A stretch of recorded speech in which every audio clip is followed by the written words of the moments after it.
Voilà, en tout cas, bonjour à tous et à tous, j'espère que vous allez bien. Vous êtes en compagnie de Ralph Barretta dans l'émission Le Droit de Savoir, et je vous rappelle tout de suite que cette émission a lieu pendant 30 minutes. Nous allons parler de la Savoie et délibérer un petit peu sur tout ce qui semble un peu secret, discret et indiscret. C'est avec Ralph Barretta sur Radio Les Montagnes et Horizon FM des pays de Savoie.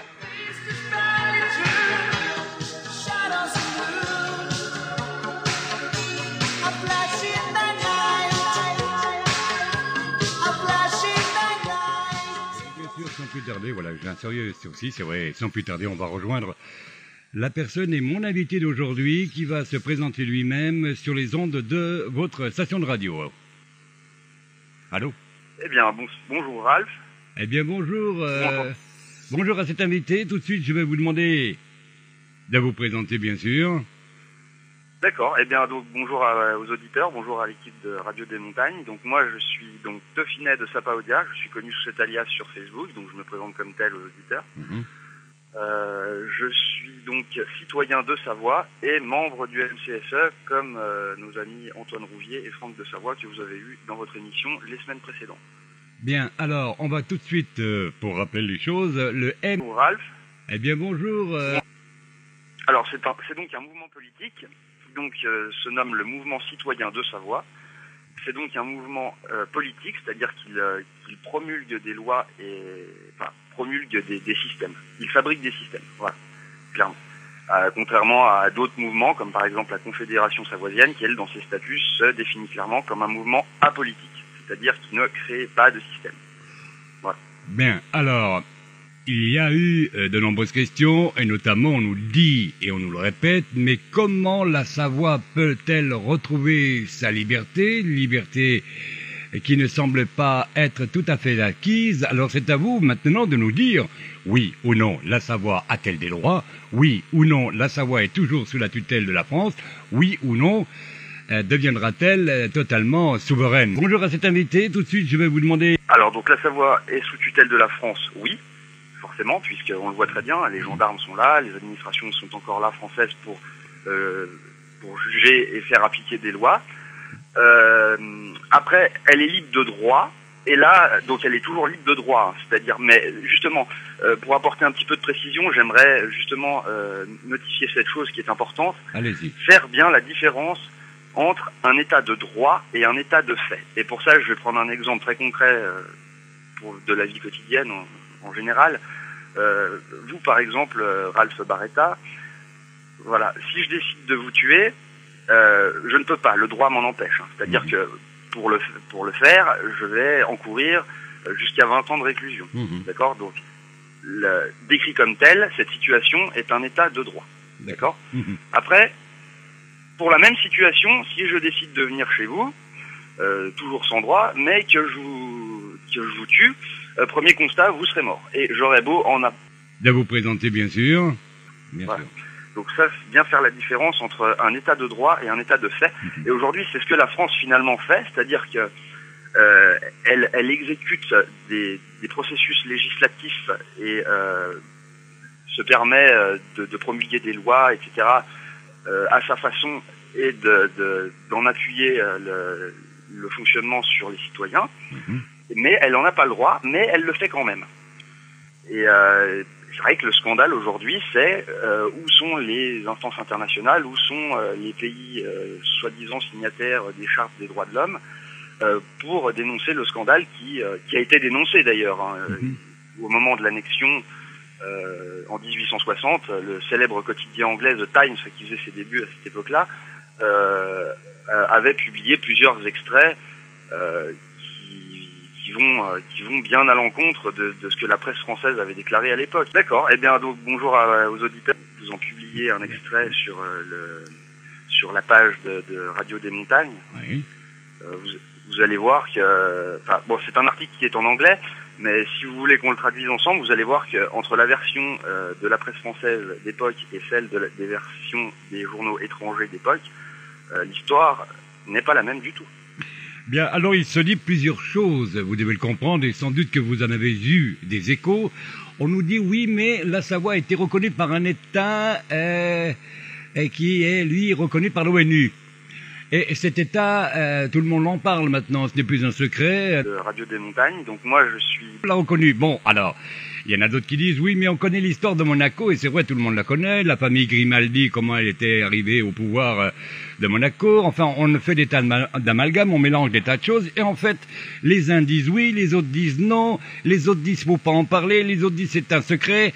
Et alors, on ne sait pas très bien si c'est vrai, si ce n'est pas vrai. J'ai voulu me fournir un document parce que je connais deux personnes sur Monaco, dont l'une est bien, à peu près bien placée. J'attends toujours ce fameux document qui semble être un secret d'État, qui semble... Alors, à savoir, oui ou non, la Savoie a-t-elle été reconnue par un membre, un État membre de l'ONU? Est-ce que oui ou non, cela est vrai? Alors, bon, ma position à moi personnellement sur ce sujet est que ce document dont vous parlez a été sorti donc par le mouvement PLS pour la Savoie. C'est ça. Donc Sapa Odia, je suis connu sous cet alias sur Facebook, donc je me présente comme tel aux auditeurs. Je suis donc citoyen de Savoie et membre du MCSE comme nos amis Antoine Rouvier et Franck de Savoie que vous avez eu dans votre émission les semaines précédentes. Bien, alors, on va tout de suite, pour rappeler les choses, le MCSE, qu'est-ce que c'est? Alors, c'est donc un mouvement politique qui donc se nomme le Mouvement Citoyen de Savoie. C'est donc un mouvement politique, c'est-à-dire qu'il promulgue des lois et promulgue des systèmes. Il fabrique des systèmes, voilà, clairement. Contrairement à d'autres mouvements, comme par exemple la Confédération savoisienne, qui, elle, dans ses statuts, se définit clairement comme un mouvement apolitique. C'est-à-dire qu'il ne crée pas de système. Voilà. Bien, alors, il y a eu de nombreuses questions, et notamment on nous dit, et on nous le répète, mais comment la Savoie peut-elle retrouver sa liberté qui ne semble pas être tout à fait acquise? Alors c'est à vous maintenant de nous dire, oui ou non, la Savoie a-t-elle des droits? Oui ou non, la Savoie est toujours sous la tutelle de la France? Oui ou non, deviendra-t-elle totalement souveraine? Alors, donc la Savoie est sous tutelle de la France, oui, forcément, puisqu'on le voit très bien, les gendarmes sont là, les administrations sont encore là françaises pour juger et faire appliquer des lois.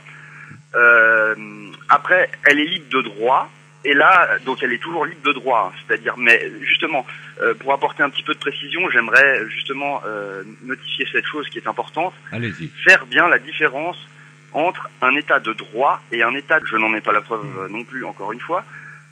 Maintenant, si vous voulez, je peux vous expliquer pourquoi il y a autant de mouvements et pourquoi, si vous voulez, il y a quelques tensions entre eux. Mais vous êtes là pour ça, Toffinet, on vous écoute.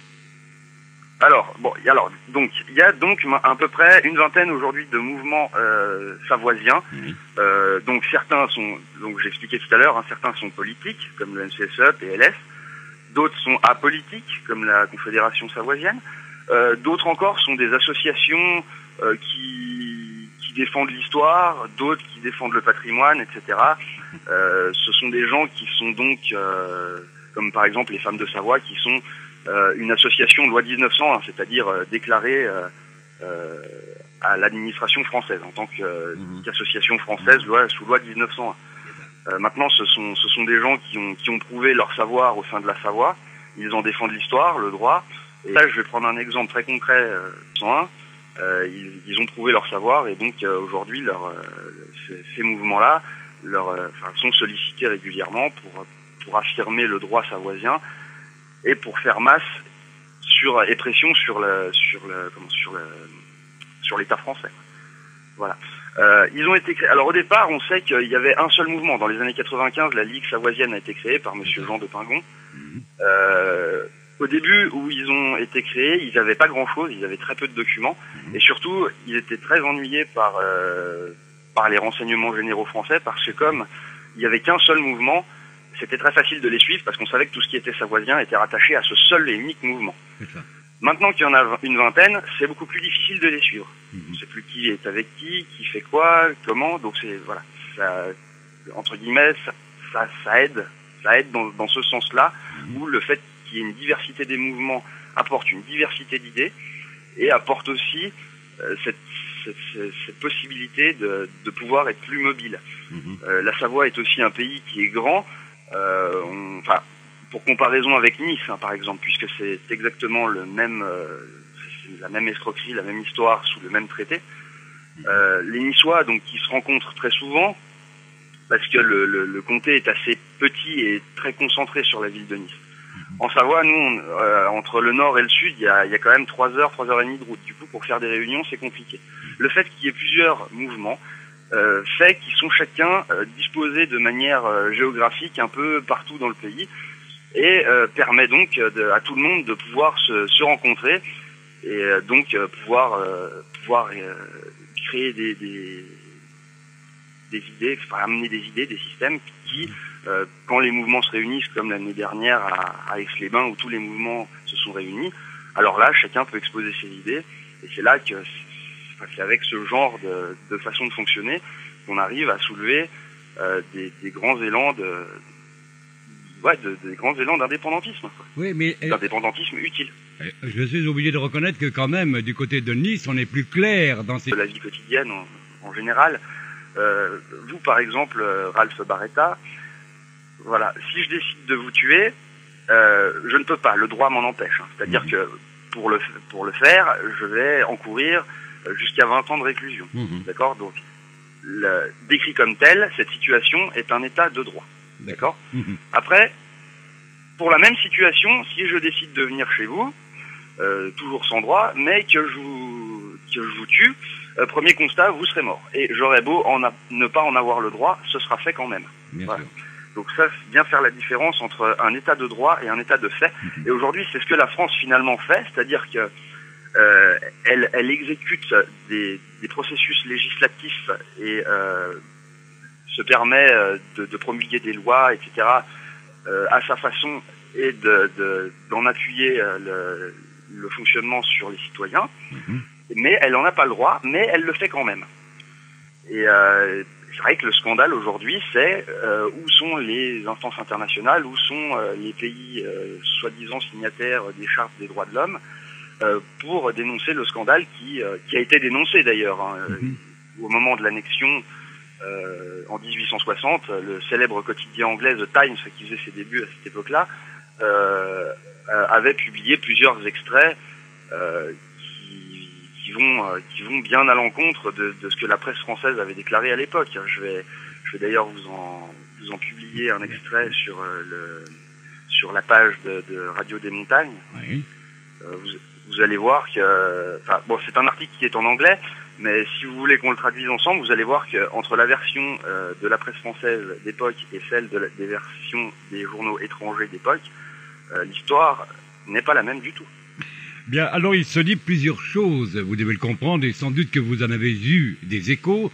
On nous dit oui, mais la Savoie a été reconnue par un État qui est, lui, reconnu par l'ONU. Et cet État, tout le monde en parle maintenant, ce n'est plus un secret de Polichinelle. On dit Monaco l'a reconnu. Bon, alors, il y en a d'autres qui disent oui, mais on connaît l'histoire de Monaco, et c'est vrai, tout le monde la connaît. La famille Grimaldi, comment elle était arrivée au pouvoir de Monaco. Enfin, on fait des tas d'amalgames, on mélange des tas de choses, et en fait, les uns disent oui, les autres disent non, les autres disent faut pas en parler, les autres disent c'est un secret. Et alors, on ne sait pas très bien si c'est vrai, si ce n'est pas vrai. J'ai voulu me fournir un document parce que je connais quand même 2 personnes sur Monaco, dont l'une est bien, à peu près bien placée.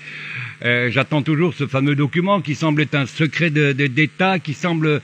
Alors, à savoir, oui ou non, la Savoie a-t-elle été reconnue par un État membre de l'ONU? Est-ce que oui ou non, cela est vrai? Alors, bon, ma position à moi, sous surveillance policière, pour le motif suivant qui est refus de la présentation des papiers d'identité. Justement parce que le FFO n'a pas, lui, présenté sa carte d'identité du gendarme. Selon la formulaire 5000 alinéa 2, la carte d'identité du gendarme permet à son détenteur de justifier de sa qualité. C'est-à-dire que tant que le FFO n'a pas présenté sa carte d'identité du gendarme, ça peut très bien être un faux gendarme, ça peut être très bien être un clown déguisé en bleu avec une voiture bleue, ça peut très bien être tout ce que vous voulez, mais pas un gendarme. Donc, je veux dire, si on s'arrête, sans aller jusqu'au libre de droit savoisien, si on s'arrête au seul droit français, un gendarme, quand il vous arrête, si vous lui demandez sa carte d'identité du gendarme, il est c'est son devoir de vous la présenter, c'est son travail, ça fait partie de ses devoirs de gendarme, de vous présenter sa carte d'identité. Et s'il ne la présente pas, français ou savoisien ou tout ce que vous voulez, vous n'êtes pas obligé d'accepter le contrôle. Tout à fait raison, vous avez tout à fait raison là-dessus, je vous rejoins d'ailleurs. Alors, ce garçon, qu'est-ce qu'il est devenu? Alors, ce garçon, il a passé donc 6 heures avec les FFO. Oui. D'accord. Et c'est un peu... Parce que bon, il s'est fait attraper à 6 heures du matin. Donc, réveiller toute une administration à 6 heures du matin, c'est compliqué. Moi, j'en ai eu vent, effectivement, sur le coup des 11h30, donc ça faisait déjà 5h30 qu'il était sous surveillance policière. Et donc, c'est là que s'est montée cette info pour aller manifester devant la gendarmerie de Mettey. Et bizarrement, après cette information, donc qui a réuni 798 personnes, si je me souviens bien, sur une page, une demi-heure après la création de cette page, il était dehors. Ah, d'accord. Donc voilà. Alors c'est pour ça, je voudrais rappeler aussi aux Savoisiens que parce que ce qu'on fait, ça s'appelle de l'insurrection. Donc ça porte pas un autre nom. L'insurrection, c'est pas quelque chose de répréhensible. Ça pourrait l'être peut-être pour le droit français, mais certainement pas pour le droit international. Sur ce sujet, une armée de papier sur mon lit là. Voilà, je viens de retrouver donc l'article 35 de la Déclaration des droits de l'homme et du citoyen. Donc que je rappelle, la France a signé, ainsi que la Déclaration de l'ONU et la Charte de l'ONU.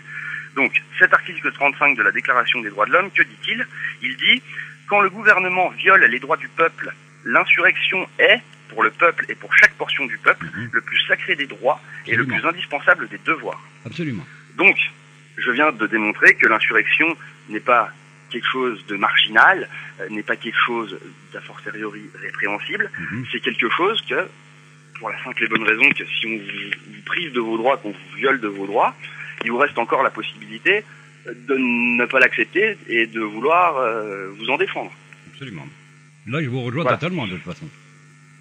Donc, mais alors, le souci, c'est que, parce que j'entends souvent, le gouvernement de Savoie n'est pas intervenu, où est passé le gouvernement de Savoie? Un gouvernement de Savoie sur lequel on sait bien peu de choses, c'est vrai. Absolument. Tout ça est un peu secret. Donc, il faut savoir que le gouvernement de Savoie aujourd'hui ne se compose que de personnes qui sont bénévoles. Et que de Savoisiens. Que de Savoisiens, a-t-on dit, alors qu'il pourrait y avoir des Savoyards. Alors bon, ça, cette polémique, Savoyard, Savoisien... Oui, non, mais on veut dire par là que... Je vais quand même dire les choses très claires. On n'est pas là pour se passer de la pommade dans le dos. Il y a des mails qui me disent... Oui, mais bon, le gouvernement, enfin, l'État de Savoie est constitué que de Savoisiens. On parle du mot Savoisien. Mais en fait, on va faire une amalgame, on va faire tout ce que l'on voudra, peu importe. On va pas chipoter sur la façon de dire. On va dire tout simplement qu'il y a... Si vous voulez, on dirait que c'est un groupe, ça fait un peu comme les Grimaldi, si vous voulez, à Monaco. Vous connaissez l'histoire de l'affaire Grimaldi, comment ils sont venus à la tête de Monaco. Alors on se dit, les gens me disent, mais écoutez Ralph, c'est bien l'État de Savoie, mais bon, le gouvernement de Savoie, c'est bien, d'accord, mais il n'y a que des Savoisiens, on ne les connaît pas, on ne sait pas d'où ils sont, il paraît qu'ils sont en Suisse, il paraît qu'ils sont ici, il paraît qu'ils sont là. Est-ce que c'est un gouvernement fantôme? Personne ne veut sortir son nez. Alors tout le monde dit oui, mais vous comprenez, on ne veut pas en parler pour pas qu'il se fasse arrêter, pour pas qu'il fasse ceci, pour pas qu'il fasse cela. Écoutez, on a eu des réfugiés, des présidents de pays étrangers qui sont venus, par exemple en France, se réfugier. On les a pas arrêtés pour autant. Alors c'est toutes des choses, si vous voulez, qui perturbent un peu les gens qui nous posent ces questions. Alors il faudrait être humble. Ce document dont vous parlez a été sorti donc par le mouvement PLS pour la Savoie. C'est ça. Donc moi, faisant partie du MCSE, je n'ai que très peu d'informations de la part du mouvement PLS. Moi, de ma position, je n'ai pas eu de documents qui prouvent que Monaco aille reconnaître l'État de Savoie. Maintenant, je ne dis pas qu'il ne le possède pas. Moi, je n'en ai pas eu. Bon, je n'ai pas là actuellement le document qui prouve que Monaco est en passe de reconnaître l'État de Savoie à l'ONU. Oui, alors cette discorde, si vous voulez, je tiens à rappeler que je ne suis pas rentré en contact avec vous pour poser quelques questions. Je tiens à le préciser à l'antenne, n'est-ce pas, Monsieur Toffinet?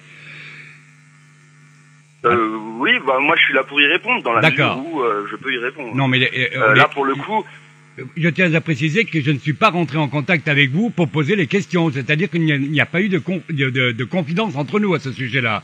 Ah oui, non, oui, effectivement, oui, voilà. Je tiens bien à préciser que vous m'avez eu effectivement en ligne quelques secondes avant de passer à l'antenne. Oui, voilà, tout simplement. Donc, nous n'avons fait aucune transaction ni aucun accord sur mes questions. Alors, la question elle est la suivante. Comment se fait-il qu'il y a, je crois, 14 ou 18 mouvements en Savoie? Comment se fait-il qu'il n'y a pas cette coordination? Parce que il m'est arrivé de voir sur un site quelqu'un qui a dit... Oui, mais vous avez reçu du courrier, mais vous comprenez, ça semblait ne pas être complet ce courrier. Alors, est-ce que ça a trait justement à ce fameux document qui concerne Monaco? Donc, vous ne le savez pas? Je ne sais pas. Alors, je ne sais pas si ça concerne ce document, quand bien même existerait-il. Je n'en ai pas la preuve non plus, encore une fois. Maintenant, si vous voulez, je peux vous expliquer pourquoi il y a autant de mouvements et pourquoi, si vous voulez, il y a quelques tensions entre eux. Mais vous êtes là pour ça, Tofini, on vous écoute. Donc il y a donc à peu près une vingtaine aujourd'hui de mouvements savoisiens. Oui. Donc certains sont, donc j'expliquais tout à l'heure, certains sont politiques comme le NCSE, PLS. D'autres sont apolitiques comme la Confédération savoisienne. D'autres encore sont des associations qui défendent l'histoire, d'autres qui défendent le patrimoine, etc. Ce sont des gens qui sont donc comme par exemple les Femmes de Savoie, qui sont une association de loi 1901, c'est-à-dire déclarée à l'administration française en tant qu'association française sous loi 1901. Maintenant, ce sont des gens qui ont prouvé ça. Ces zones, donc qui sont la zone franche et la zone neutralisée de Savoie. Je vais expliquer aussi ce que sont les deux, parce que j'ai souvent remarqué qu'il y avait chez certains Savoisiens des gens qui les confondent. Donc la zone neutralisée, donc est une zone militaire, une zone désarmée. Ça concerne ce qui se passe pendant la guerre. Voilà, c'est une zone neutralisée qui ne doit pas recevoir de soldats et qui ne doit pas être traversée par quelconque armée étrangère. Dans le cas contraire, les instances internationales devraient intervenir. Voilà, ça c'est donc la zone neutralisée. La zone franche, c'est donc ici une zone douanière. C'est une zone qui a été créée pour faciliter le commerce d'échange avec la Confédération helvétique. Pourquoi cette zone a-t-elle été créée? Elle n'a pas été créée dans le vent, elle avait été créée pour une raison très précise. Elle avait été créée puisque, donc, en 1815, quand Napoléon est défait à la bataille de Waterloo, la Savoie, donc, reprend son indépendance à ce moment-là, et est mis en place une zone franche pour résister en fait au commerce anglais, français et russe, qui était un commerce beaucoup plus fort que la petitesse de la Savoie. Et donc, il était décrété cette zone dans laquelle seraient détaxés tous les produits de zone qui seraient vendus en zone. C'est ça. Donc, ça permettait d'une part aux gens qui habitaient, enfin qui avaient la possibilité d'aller acheter en zone, d'avoir des produits détaxés, c'est-à-dire moins chers. Ça avait aussi l'avantage de faire que ces produits détaxés devenant plus intéressants sur le marché fait que l'économie locale en profite, puisque les gens vont avoir une tendance à aller acheter le de la Savoie, ils en défendent l'histoire. Voilà. Deuxièmement, donc cette zone avait été également créée puisque donc à cette époque le bassin genevois, donc de Haute-Savoie aujourd'hui, était le grenier agricole de la ville de Genève.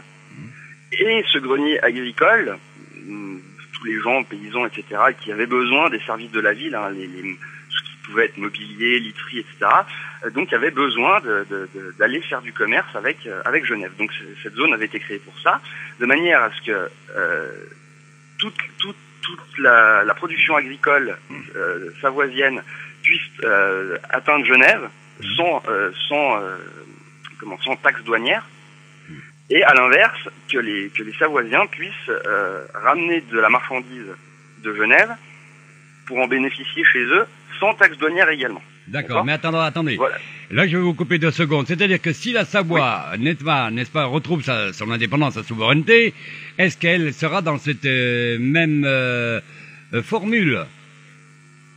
Alors, il faut savoir que cette formule cette formule, elle n'a pas disparu. Et alors, donc justement, je vais publier quelques articles sur la page de l'équipe de RDM. Oui. Cette zone, déjà, elle est très controversée puisque elle est reconnue par 2 droits, voire 3. Alors le droit international, d'une part, puisqu'elle elle tient ses sources de là. Cette zone, elle a été reconnue par 11 puissances. Je pourrais vous en citer quelques-unes, l'Autriche, le Royaume-Uni, la Suisse, la France aussi. Cette zone donc qui a été créée et reconnue par les puissances à cette époque tient donc son acceptation du droit international. Et donc cette zone ne peut être abrogée que par le vouloir de toutes les puissances signataires donc du congrès, de l'acte final du congrès de Vienne de 1815. Ouais, cette zone franche a été décrétée en 1815 par les 11 puissances signataires. Cette zone ne peut être défaite que par ces 11 puissances signataires. C'est très simple. Si vous signez un contrat avec 11 personnes, il faut que les 11 personnes le contrat ne peut être... C'est ça. C'est que voilà, les 11 personnes doivent être d'accord. C'est ça. Tout à fait. Il ne peut être concevable que ce contrat puisse être cassé par seulement 3 sur 11 des personnes. C'est évident. Voilà. Et pourtant, c'est ce que la France a fait. C'est-à-dire qu'en 1919, elle a fait signer donc le traité de Versailles, qui est donc le traité de paix de la Première Guerre mondiale. Hein. Je vais essayer de le trouver et de le mettre en ligne aussi.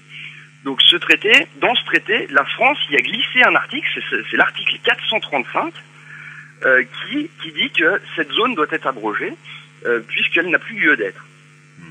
Or, je suis navré de le dire, mais le peuple suisse s'est prononcé contre la Suisse qui déjà à l'époque tenait ses décisions du vote populaire. C'est-à-dire qu'en Suisse, on le sait, chaque votation, chaque loi dans ce sens est soumise à une votation populaire, c'est-à-dire la voix du peuple. Le peuple suisse a décrété que non, ces zones franches et neutralisées devaient être maintenues. Oui, ça les avantageait aussi quand même. Alors, oui, alors effectivement, ça les avantageait aussi. C'est à l'avantage des Suisses de maintenir cette formule en quelque sorte. Mais c'est à l'avantage des Savoisiens également. Absolument. Si on avait une zone franchisée. Parce que aujourd'hui, il faut savoir que cette zone franchisée, elle existe toujours. Oui. Elle existe selon le droit français. Oui. Et elle n'est pas reconnue. Elle n'est pas appliquée. Une douane comme la douane de Bardonnay, c'est une douane totalement illégale. Cette portion de terrain est une partie qui est franchisée. C'est-à-dire que les douanes ne peuvent percevoir l'impôt. Donc, le droit international avait demandé que soit mis en place, quand même toutefois, un cordon, je cite donc, un cordon de sécurité pour les parties juxtaposées, d'accord ? Oui. Et c'est donc ce que les Helvètes ont fait de manière très intelligente, c'est que si vous allez de l'autre côté, on ne voit pas marqué douane, mais vous voyez marqué garde-frontière. Voilà. C'est-à-dire que les mecs sont là pour assurer la sécurité, faire en sorte qu'il n'y ait pas d'armes et de choses comme ça qui rentrent, mais sur l'impôt en lui-même, ils ne perçoivent pas. Bien, alors dans tout cela, attendez voir, dans tout cela, il y a un avocat qui s'appelle Maître Fabrice Bonnard, qu'on ne voit pas beaucoup, que j'avais à cette époque-là, lorsqu'il était au tribunal de grande instance de Chambéry, que nous, à la radio, nous avions couvert, tant en vidéo qu'en audio, mais si vous voulez, il y a quelque chose que l'on ne comprend pas très bien, c'est que on n'entend pas beaucoup, j'ai vu quelques vidéos qui ont été faites avec Maître Bonnard, mais on ne l'entend pas beaucoup. On ne le voit pas beaucoup. Pourquoi se cache-t-il? C'est une question qui nous a été posée. Est-ce qu'il est interdit de dire ce qu'il a à dire? Parce qu'à une certaine époque, quand même, je me souviens avoir lu que Maître Bonnard possédait un stock de documents qui lui avait été remis par une tierce personne, mais depuis on n'en entend plus beaucoup parler. Est-ce qu'il y a une raison à cela? Alors, personnellement, moi, je n'ai jamais rencontré le personnage. Je le connais peut-être encore moins que vous. Je le connais en vidéo, pour les vidéos que j'ai pu voir de lui. Maintenant, moi, personnellement, je me base sur ce que je vois. C'est-à-dire que quand je vois la réponse de Monsieur Depingon, la réponse de l'ONU à Monsieur Depingon, c'est du concret. C'est-à-dire que cette lettre existe bien, on la voit, elle tourne. C'est même un des éléments clés de défense du Savoisien aujourd'hui. Le fait que la France soit hors la loi en Savoie, puisqu'elle ne possède plus, et ils ont beau être sous association loi 19. Voilà. Après, pour ce qui est justement de la reconnaissance de l'État de Savoie par Monaco, vous n'avez pas vu le document, moi je ne l'ai pas vu non plus.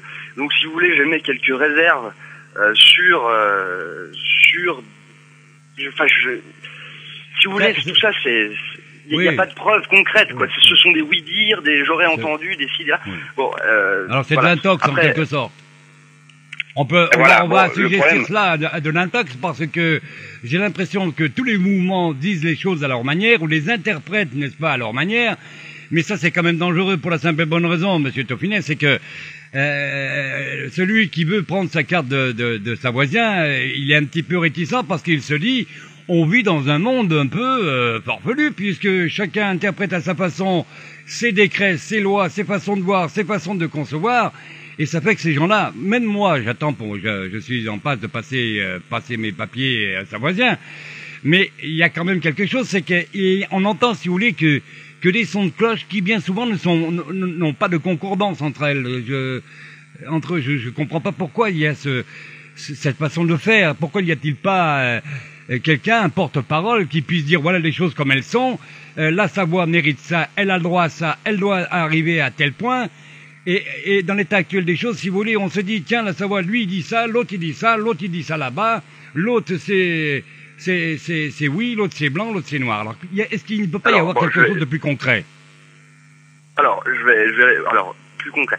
Bon, déjà, faut voir que ici on parle de mouvement politique. Donc, mouvement politique dit idée politique et forcément divergence. Parce que si on avait tous les mêmes acceptations, on serait restés tous sous le même, ça serait la pensée unique, mouvement, quoi. Oui, ça serait la pensée unique. Voilà, tout à fait. Hein, le fait qu'il y ait des mouvements permet justement la diversité. Absolument. Il me semble que dans une bonne démocratie qui se respecte, ça devrait être quelque chose de parfaitement logique. Aujourd'hui en France, il y a, je crois, 17 mouvements politiques. Ils se disputent le bout de gras, voire même ils se bataillent entre eux. Ils font des guerres de coqs. Et finalement, ça pose quelques problèmes. Mais, visiblement, on a l'air de faire une question d'État bien plus grande au sein du gouvernement de Savoie qu'on en fait pour le gouvernement français à la même question. Parce qu'il est mystérieux, Monsieur Taufinet. Tout est mystérieux, c'est ça qui est pénible. Dites-nous, il faudrait que les gens sortent un peu de leur confinement, si vous voulez, pour qu'ils puissent apporter, dire les choses. Voilà, merde, c'est merde, bonjour, c'est bonjour. Mais là, on est paumé. Oui. Moi-même, je suis paumé. Attendez, on a une 50aine de mails qui nous arrivent comme ça en 3 jours, où on nous dit le tout et son contraire. On est un peu perdu. Et voilà. Alors, tenez, je vais vous donner un exemple très simple, Monsieur Taufinet. Permettez-moi, excusez-moi de vous couper. Dites-moi. J'ai un collègue qui n'habite pas très loin de chez moi, qui lui a mis ses plaques de l'État de Savoie sur son véhicule.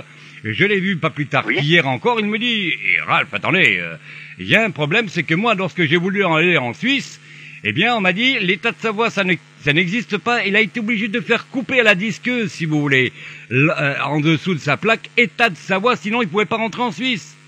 Par exemple, alors... D'accord. Alors moi, si je vais le mettre sur mes voitures, je vais avoir le même problème lorsque je vais me rendre en Italie ou en Suisse. Tout à fait. Et donc j'en reviens au problème de tout à l'heure. On appelle ça l'insurrection.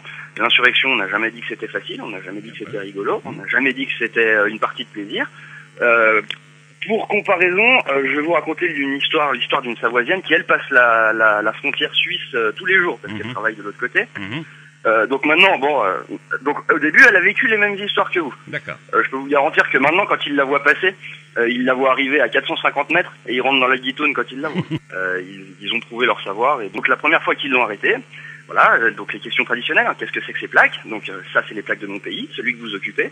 Ah bon, qu'est-ce que c'est que cette histoire? Vous allez venir au poste nous expliquer. Donc voilà, cette dame, elle a passé 5-6 heures au poste à sortir des textes de loi, des papiers, puis leur expliquer, voilà, vous n'êtes pas chez vous ici, c'est comme ça.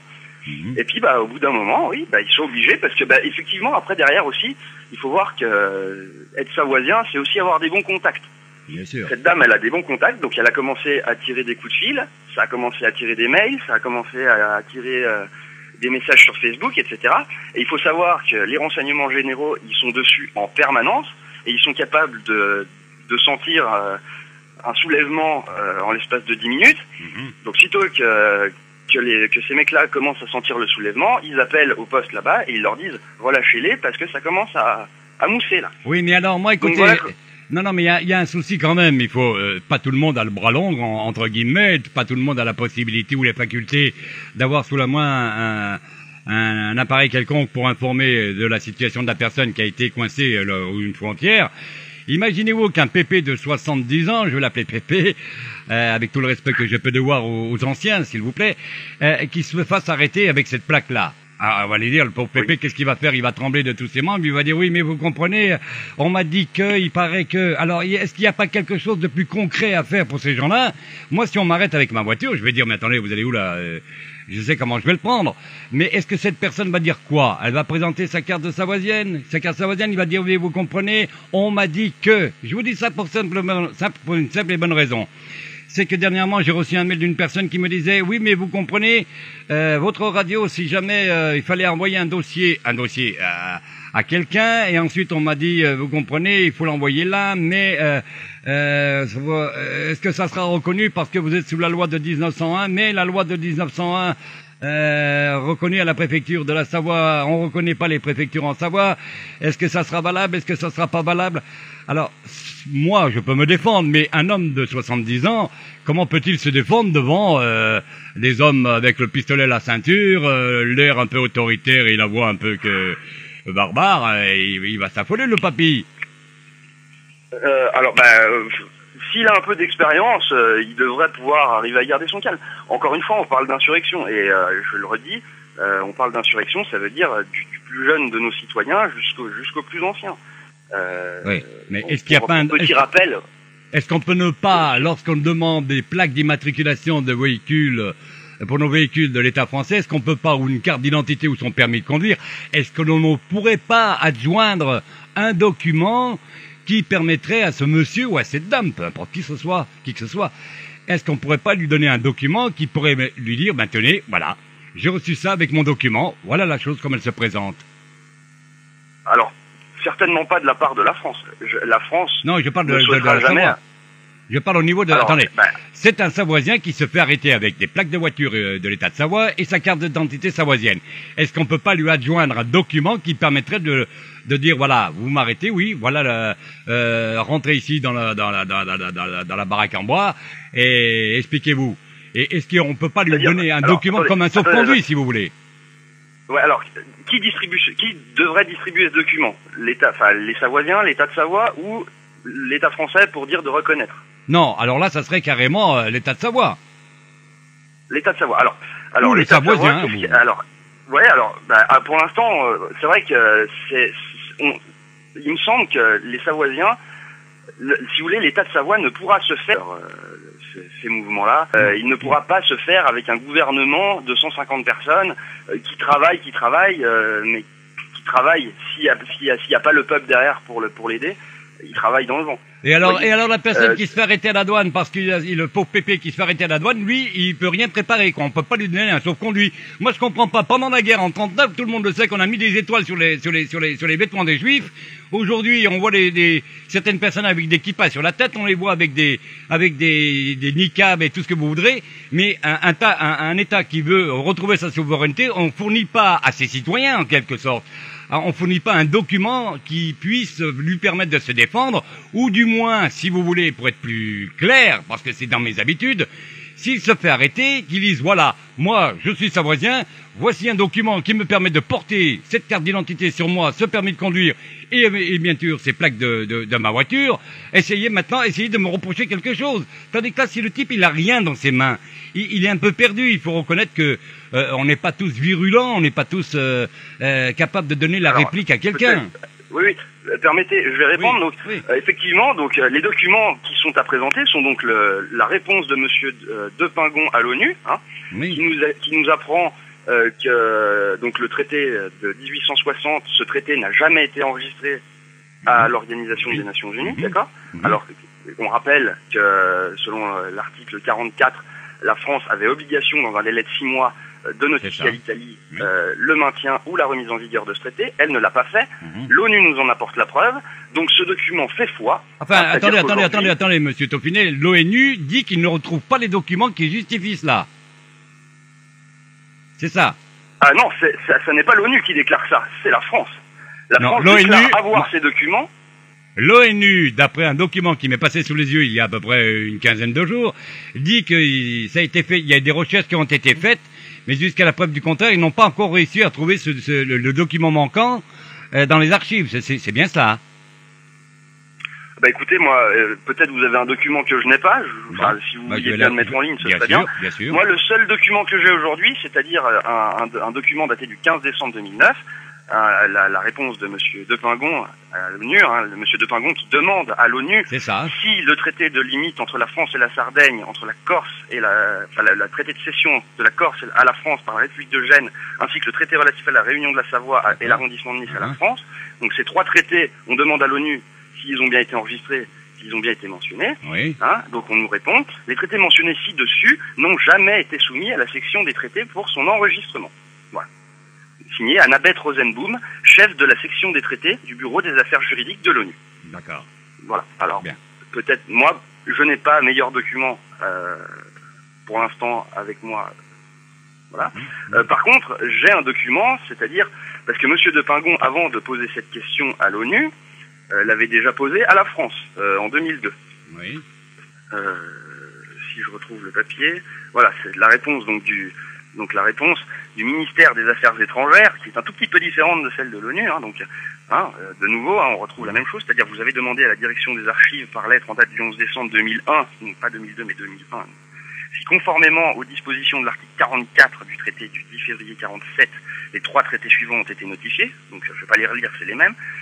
Donc, la France nous explique que donc les recherches menées dans les séries Europe et protocoles des archives diplomatiques permettent d'établir qu'un seul de ces traités a été notifié à l'Italie le 15 mars 48. Le traité relatif à la réunion de la Savoie et de l'arrondissement de Nice à la France. Vous trouverez ci-joint les références des documents consultés ainsi que la liste des conventions franco-italiennes remises en vigueur sont sollicitées régulièrement pour novembre 48. Les premières recherches menées tant dans les fonds de la direction des archives que dans la base des données de recueil des traités de l'ONU, n'ont pas permis de trouver la trace d'enregistrement de cet accord. Vous voyez, la réponse est quand même un tout petit peu différente. C'est-à-dire que la France nous dit oui, on a cette notification, on l'a, mais on ne la retrouve pas. Et puis de l'autre côté, quelques années après, quand on demande la même chose au bureau de l'ONU, là on nous dit carrément que ces traités n'ont jamais été soumis et qu'ils n'ont jamais été enregistrés et que ça fait 67 ans que c'est comme ça. Oui, en fait, ils n'ont pas pour le faire. En fait, la France n'a pas ce document. Mais tout à fait. C'est-à-dire qu'aujourd'hui, exactement, et d'ailleurs je le dis aux Savoisiens, si aujourd'hui vous vous faites arrêter par n'importe quel gendarme ou douanier ou tout ce que vous voulez, la bonne question à lui poser, c'est la suivante, c'est-à-dire, monsieur, donnez-moi le numéro de protocole d'enregistrement à l'ONU du traité de Turin du 24 mars 1860 relatif à l'annexion de la Savoie à la France. Voilà, et vous lui expliquez que tant que c'est donc parce que la Savoie n'appartient à la France que par ce seul traité. C'est ça. Oui. Si ce traité est abrogé, il est hors de question qu'on reconnaisse l'État français sur notre sol. D'accord. Donc voilà ce que vous pouvez lui dire. Donnez-moi la preuve que donc la France possède bien les droits et titres de propriété de la Savoie en donnant le numéro de protocole d'enregistrement du traité de Turin du 24 mars 1860 relatif à l'annexion de la Savoie à la France. Et cette question, alors attendez, je finis. Cette question, le gouvernement de Savoie est allé la poser au général de l'armée française, monsieur Debove, si je me trompe pas, il me semble bien que c'est le général des armées françaises, je crois pas te dire de bêtises. Et donc ce monsieur, il a été incapable de nous répondre. C'est-à-dire qu'aujourd'hui, à cette question, on attend toujours sa réponse. Alors, il n'ose pas nous dire que non, mais sauf qu'il est incapable de nous dire que oui. Ça fait déjà plusieurs années. D'autre part, j'ai récemment été voir l'audience d'un Savoisien qui est donc passé au tribunal pour une histoire de portable, mais bref. Donc demande à la juge de lui confirmer si la Savoie est bien un état de droit ou un état de fait, et la juge a bel et bien reconnu que la Savoie était un état de fait. C'est-à-dire qu'aujourd'hui, on arrive à faire reconnaître à des juges que la Savoie est un état de fait, c'est-à-dire un état qui ne respecte pas les droits, les lois du droit international. Et tout ça sont autant de preuves qui font que la Savoie a des chances un jour de reprendre son indépendance. Alors, j'en reviens à quelques minutes en arrière, on va remonter la bobine en quelque sorte en nous disant, et en vous rappelant et en vous redisant à nouveau, pourquoi ce document, lorsque l'on fournit une carte d'identité ou un permis de conduire, ou tout simplement qu'on met des plaques savoisiennes, pourquoi on ne fournit pas ce document dans lequel vous venez de me citer, dont on a parlé de Pingon, je laisse ce document d'ailleurs. Pourquoi on ne fournit pas, si vous voulez, ce document à tout détenteur d'une carte de... Mais le droit savoisien... Et ça coûte rien. Effectivement, c'est une bonne question, et je vais d'ailleurs la noter et je la soumettrai au gouvernement de Savoie la prochaine fois que je les verrai. Merci. Voilà, parce qu'effectivement, elle est intéressante. Après, alors, donc je rappelle que le gouvernement de Savoie est un gouvernement bénévole. Il ne touche pas d'argent, il en perçoit très peu, parce que le peu qu'on reçoit, c'est donc les cotisations des membres actifs, qui est pas bien élevé. Enfin, pour nous, MCSE, sans mentir, on est à 30 € par an. Oui. Donc c'est pas avec ça qu'on va faire un pays, d'accord. Oui. On a quelques donations de certains privés, particuliers, entreprises, petites et moyennes entreprises qui sont intéressés par le concept et qui donnent bien volontiers de l'aide sans problème. Maintenant, ça va pas plus loin que ça. La Savoie, elle ne pourra se faire que par les Savoisiens, libre de droit ou pas. Il y a que le soulèvement du peuple de Savoie qui fera que cette Savoie se libérera. Il y aura beau y avoir 150 tondus qui connaissent parfaitement le droit international, s'ils sont 150 à élever la voix, cette voix ne sera pas entendue. C'est vrai. Ça n'ira nulle part. Absolument. Donc la Savoie, bien que libre de droit, ne pourra se faire que par son peuple. Et le gouvernement de Savoie travaille en ce sens, puisque le gouvernement de Savoie, qui prend pas mal, il y a quand même pas mal de leur façon de fonctionner, qui est repris du fédéralisme à la façon helvète. D'accord. Dans certaines grandes lignes, pas dans les détails, mais dans certaines grandes lignes, il y a quand même pas mal de façons de fonctionner qui sont reprises du système helvétique. Bien, alors, moi, ce que je voudrais quand même vous dire, parce qu'on va quand même aller assez vite, ce qui m'intéresse de voir et de dire, c'est que j'ai vu qu'une fois à Chambéry, par exemple, la police savoisienne. Depuis, je n'ai plus jamais vu, si vous voulez, de manifestation sur Chambéry. C'est quand même étonnant. Comment se fait-il qu'il n'y a pas de distribution de prospectus? Comment se fait-il qu'il n'y a pas plus de manifestations qui pourraient attirer justement les Savoisiens à mieux comprendre la situation de l'État de Savoie? Alors écoutez, la police de l'État de Savoie aujourd'hui, donc c'est une police des armées, d'accord. Bien sûr. Ils sont, je crois ils sont une vingtaine, quoi. C'est ça, oui, c'est ça. Leur fonction, elle est d'exister et de représenter, parce qu'il le faut. Bien sûr. Sa fonction est de garantir l'intégrité des Savoisiens quand il y a une manifestation. Et ce sont tous des gens qui connaissent très bien le droit, et donc ça permet que quand les bleus arrivent, les rouges leur tiennent tête pendant que les citoyens peuvent faire leur manifestation. Oui, mais comment se fait-il qu'il n'y a pas plus de manifestations de ce... Et pression sur le... Je sais pas, moi. Alors, on voit, écoutez, c'est simple, je vais prendre des choses complètement ridicules. Vous avez un petit cirque qui a 4 animaux et 5 clowns. Ils passent dans les rues avec des haut-parleurs pour informer à tout le monde qu'il y a une séance de telle heure, à tel jour et à tel endroit. Et ça, on ne le voit pas chez ceux qui sont membres à part entière de l'État de Savoie, qui veulent devenir savoisiens, mais c'est simple, ils ne comprennent pas, si vous voulez, les gens ne savent pas. J'ai discuté encore il y a quelques jours avec des gens, mais ils ne savaient même pas que c'était faisable, que c'était réalisable, cela. On dirait qu'il y a un silence et l'omerta, là. C'est aussi pour ça que je suis là et que je réponds aux questions. Merci. Donc, pour ce qui est de l'État de Savoie, si vous voulez, il faut aussi que les Savoisiens réagissent, s'informent, prennent connaissance de leurs droits. Oui, mais qui va les informer? Qui les informe, M. Taufinet, s'il vous plaît? Qui les informe? Et quels sont les moyens que vous donnez pour les informer, ces gens-là? Alors, aujourd'hui, le moyen de communication Internet, il me semble que sur votre radio, on publie régulièrement des articles de loi, des articles de presse, etc., des articles de journaux qui prouvent à chaque fois de plus en plus l'illégalité française, et dans chaque détail, c'est-à-dire que aujourd'hui, l'administration française est coupable de non-respect des zones franches, neutres, coupable de 2 génocides, à la Première Guerre mondiale, à la Deuxième Guerre mondiale, d'accord, pour avoir envoyé des soldats d'un autre pays combattre pour elle. C'est ça. Voilà, elle est coupable de tout ça. Oui, mais il n'y a pas suffisamment... alors, je me suis mal exprimé, je vais reprendre un peu ma question. quels sont les moyens que vous vous donnez en dehors, parce que pas tout le monde regarde Internet. Vous savez, quand on est dans sa voiture, on peut maintenant, avec la technologie, regarder Internet. On peut aller sur Facebook, sur Twitter, on peut venir sur RDM, on peut aller sur les sites savoisiens, etc., etc. Mais si vous voulez, quand on est dans cette situation, on n'est pas tous sur Internet. Il faut remarquer qu'Internet, ce n'est qu'une page, ce n'est qu'une vitrine en quelque sorte. Il faut bien l'admettre, sur tous les réseaux sociaux.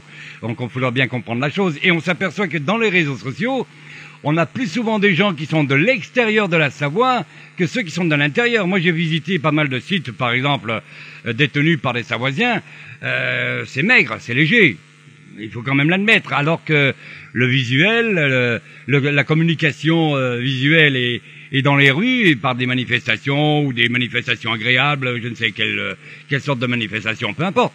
Mais si vous voulez, la présence des gens dans la route, dans les rues, n'est pas là.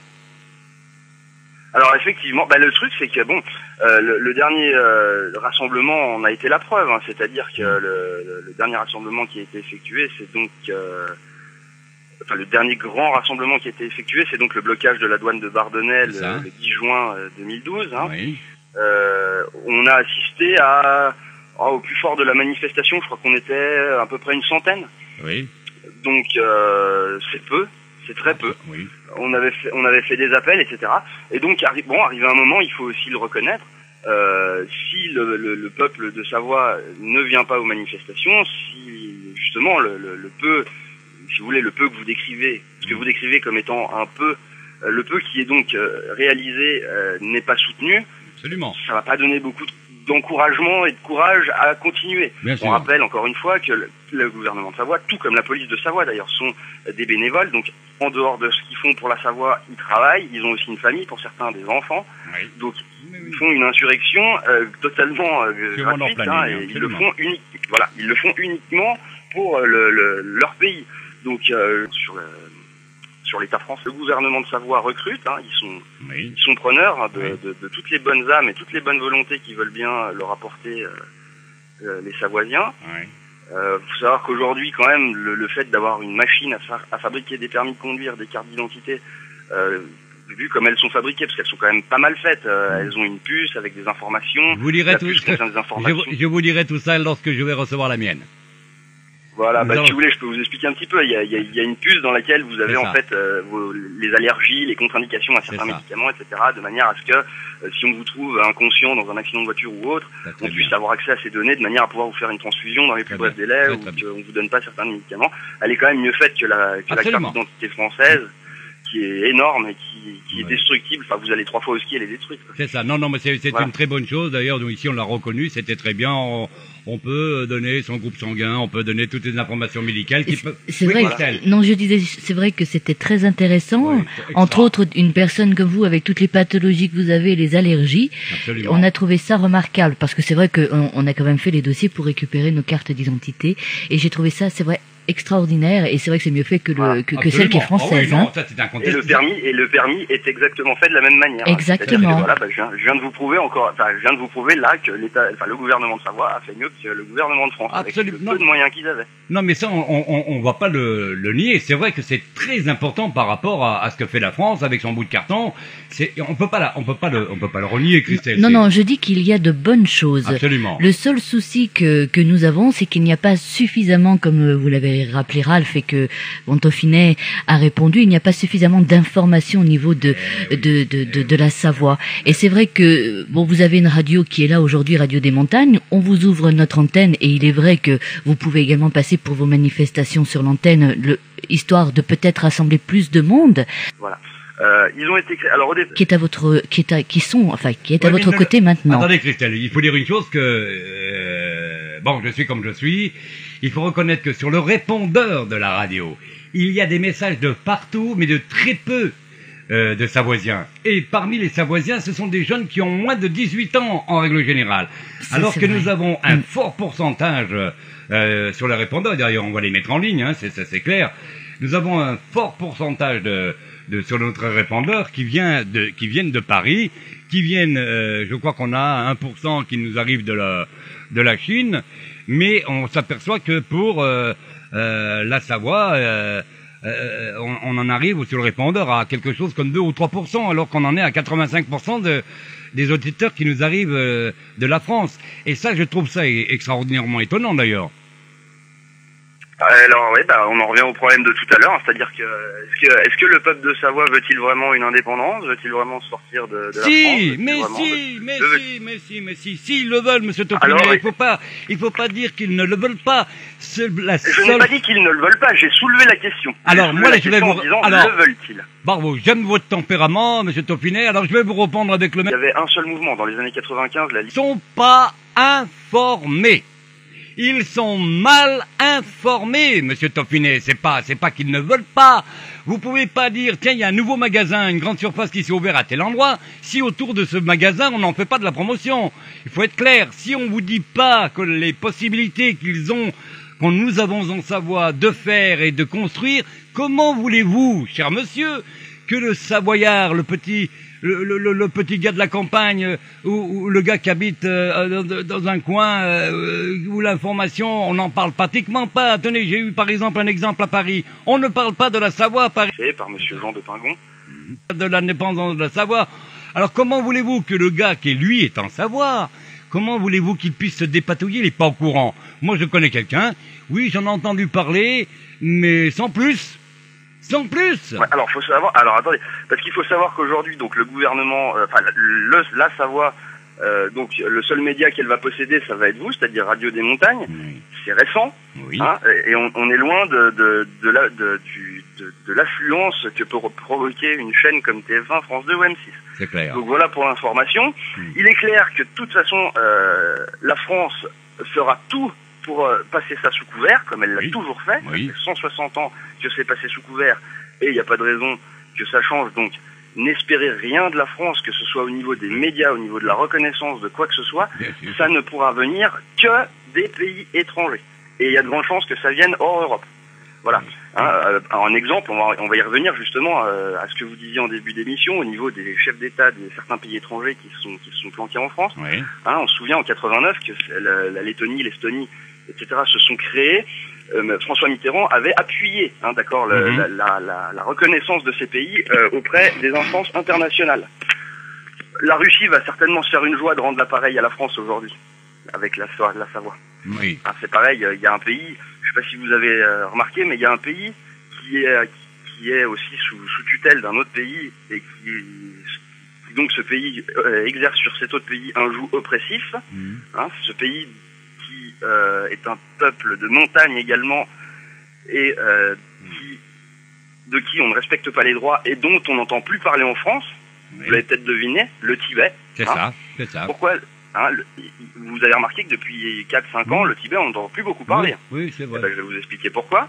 Parce que maintenant que la Chine a découvert l'histoire de la Savoie, elle a appelé le gouvernement français en leur disant « Bon, mon petit lapin, là, maintenant tu vas dire à tes médias qu'ils se calment gentiment avec notre Tibet, parce que sinon, on va se mettre à ouvrir notre bouche avec ta Savoie. Voilà. Bon, et puis ça va commencer à tendre les relations internationales entre nous. Bien, voilà. On va passer parce que ça marche comme ça. Oui, non, mais je comprends bien, c'est si tu fais ça, je fais ça, si tu fais pas ça, je fais ça. Voilà, c'est ça. Entre le droit, ce qui se fait, l'état de fait, la loi, etc. Vous savez, il y a tout un monde. On connaît la rengaine et la musique de ce côté-là. Mais maintenant, avant de terminer, monsieur Taupinet, je vais quand même passer quelque chose qui nous tient tous à cœur ici en Savoie, et notamment dans les Bauges, puisque nous sommes dans ce secteur-là. On nous avait demandé à une certaine époque, vous savez que le CSA français a refusé la fréquence de Radio des Montagnes parce que nous avions évoqué dans nos statuts que nous étions avant tout une radio de communauté de communes et savoisienne de surcroît, et de ce fait on a... Au début où ils ont été créés.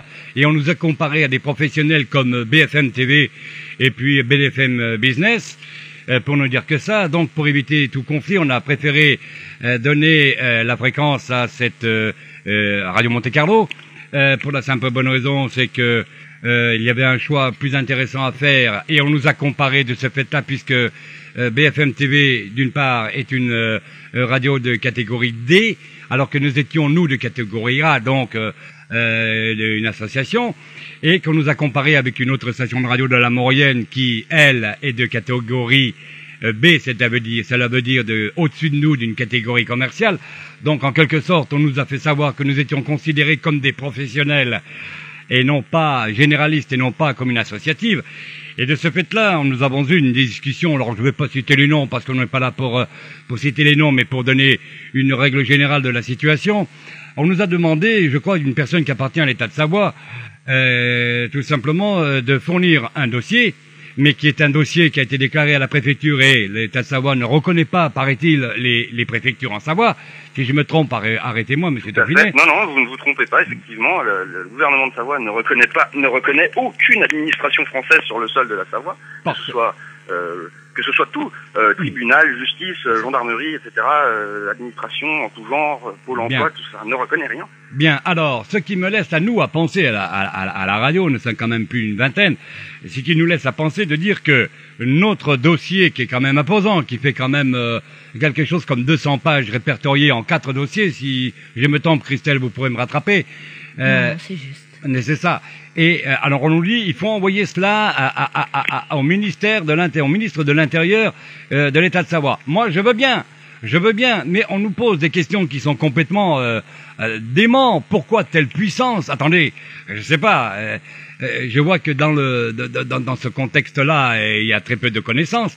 On nous dit, il faut nous demander pourquoi telle puissance, pourquoi telle chose, et ensuite après on nous dit, oui, mais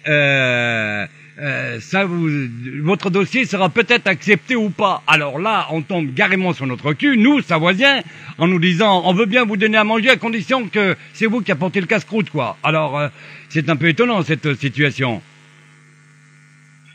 Oui, enfin, on peut la tourner aussi dans l'autre sens, c'est-à-dire, autre exemple, hein. Ouais. Quand vous assurez une voiture, ils avaient très peu de documents, et surtout, hein, c'est pour vous taxer un peu plus si elle est un peu plus puissante. Absolument, c'est ce que l'État de Savoie veut faire, nous taxer.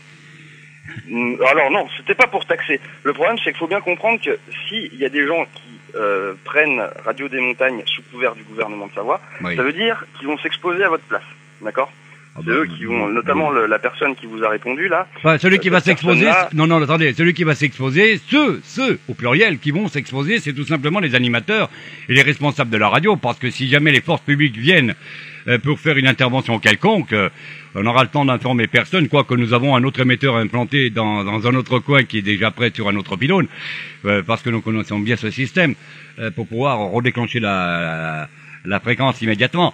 Mais ce que je veux dire, c'est que nous sommes assez grands, si vous voulez, pour prendre nos responsabilités, sans pour autant mettre les autres dans l'histoire. Ça, c'est très important de le savoir. Mais cependant, toujours est-il, c'est que c'est la phrase qui m'a plu. Nous allons étudier votre dossier pour savoir si nous pouvons vous accorder la fréquence. Alors déjà d'avance, des gens qui se battent justement, je reprends vos termes, Dieu merci, vous les avez énoncés tout à l'heure, je prends pour être un peu un réactionnaire, n'est-ce pas, contre la France. Vous êtes là pour ça. Contre la France, mais d'un autre côté, on me fait la même chose, donc on me donne la même réplique, si vous voulez, que la France, l'État de Savoie, enfin la personne que j'ai eue. C'est quand même étonnant, si vous voulez. Donc, je me pose la question. Restons dans notre coin. Non, oui. je suis désolé. Enfin, excusez-moi, mais je trouve pas ça étonnant du tout. C'est-à-dire que vous avez un groupe de personnes, ce groupe de personnes, parce qu'il faut savoir que si ce monsieur-là vous a répondu sur la page État de Savoie, c'est que déjà parmi 150 personnes, il a été désigné comme celui qui était le plus apte et à même de vous répondre. D'accord. Ce monsieur que vous avez eu avec vous, donc là, lui, il a chez lui à peu près 450 pages du droit international concernant uniquement la Savoie. C'est un peu, entre guillemets, notre papa Savoie. Je vous avoue très honnêtement que tout ce que je tiens aujourd'hui, j'en dois les 90% à lui. D'accord. Voilà, très clairement. Donc voilà ses compétences au sein du gouvernement de Savoie. Lui, il est OK pour défendre n'importe quel Savoisien, hein, il l'a dit encore il y a pas longtemps, il veut bien, il ne laissera aucun Savoisien dans la merde. Maintenant, il n'est pas non plus prêt à s'exposer à n'importe quoi. Hein. C'est évident. Il n'ira pas. Il est évident que quelqu'un qui se fera gauler à 230 km/h au lieu de 90 sur une nationale qui traverse un village, il aura beau effectivement être dans un état de non-droit total, c'est-à-dire finalement avoir entre guillemets le droit de le faire, il est tout seul. Là, il est tout seul. C'est-à-dire qu'il va se faire l'administration française tout seul. Le gouvernement de Savoie ne l'aidera pas. On vous rejoint sur ce point-là. Donc, nous sommes bien d'accord avec vous. De même manière, c'est-à-dire que quand le gouvernement de Savoie vous demande de bien vouloir lui remettre ce dossier, remettez-lui à la fin. Oui, mais ça, on va le faire, attendez. On va le faire, monsieur Taufinet. Mais c'est la suite qui est intéressante, c'est que nous allons étudier pour savoir si nous vous autorisons à vous donner une fréquence. Nous allons étudier pour savoir si nous vous donnons une autorisation. En France, on nous dit, déposez vos candidatures et nous verrons si nous vous donnerons une fréquence. Vous ne trouvez pas quand même qu'il y a des coïncidences? Ouais, parce qu'en principe, moi je sais pas, je dirais, tiens, il y a des gars, des filles qui sont à la tête d'une radio, qui veulent défendre la Savoie, les Savoisiens, qui veulent apporter l'information. C'est pas une radio politique que nous faisons, c'est une radio généraliste, mais qui est quand même un outil important. Et dès l'instant, on nous dit, vous déposez votre machin, et nous verrons si nous vous autorisons une fréquence. Ça, c'est quand même extraordinaire. Nos responsabilités, nous les prenons. Si par exemple vous décidez, par exemple, un exemple, oui. Vous décidez de monter une association pour ce que vous voulez. Et pour cette association, admettons que vous êtes seul et vous décidez pour faire une association d'y rassembler du monde. Oui. Ce monde, il va falloir l'intéresser. Et pour intéresser ce monde, il va falloir lui fournir de la matière, il va falloir l'alimenter. Voilà. Et ben là, c'est un petit peu le même souci, c'est-à-dire que le gouvernement de Savoie, il veut bien étudier la chose, mais il veut voir que le dossier est bien monté. Il faut savoir qu'au gouvernement de Savoie, il y a aussi des gens qui ont bossé à la télé, qui ont bossé à la radio. Bien sûr. Enfin bon, moi personnellement, je connais pas tout le monde des médias, le monde technologie, médias, etc. D'accord. C'est pour ça que c'est ce monsieur-là qui vous a répondu d'ailleurs, parce que lui, il connaît très bien. Oui. Et donc, si vous voulez, c'est au gouvernement de Savoie de dire, effectivement.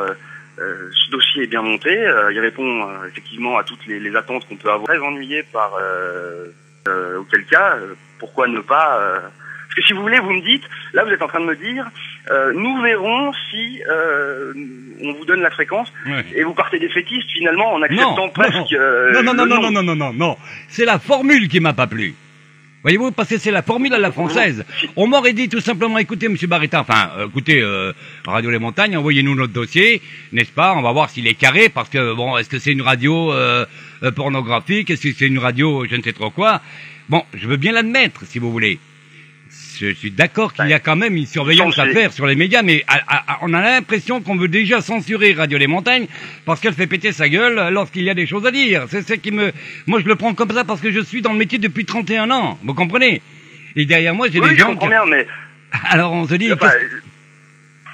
Oui. Je vais quand même répondre à cette question, c'est-à-dire comment vous voulez, si vous voulez, vous demandez à l'État de Savoie finalement de vous dire amen les yeux fermés sans finalement savoir. Non. Vous envoyez un dossier en espérant, en attendant la réponse suivante, c'est-à-dire je vous envoie un dossier, mais en échange j'attends un oui. Non, attendez. Toute personne qui serait... un petit peu ce que vous essayez de me vendre là. Non, je ne vends rien du tout. Je vais tout simplement dire il y a quand même un respect à avoir. Il faut pas non plus dire je fais ça à condition que ça. Je ne rentre pas dans ces discussions-là. Je dis tout simplement que c'est le mot qui est déplaisant.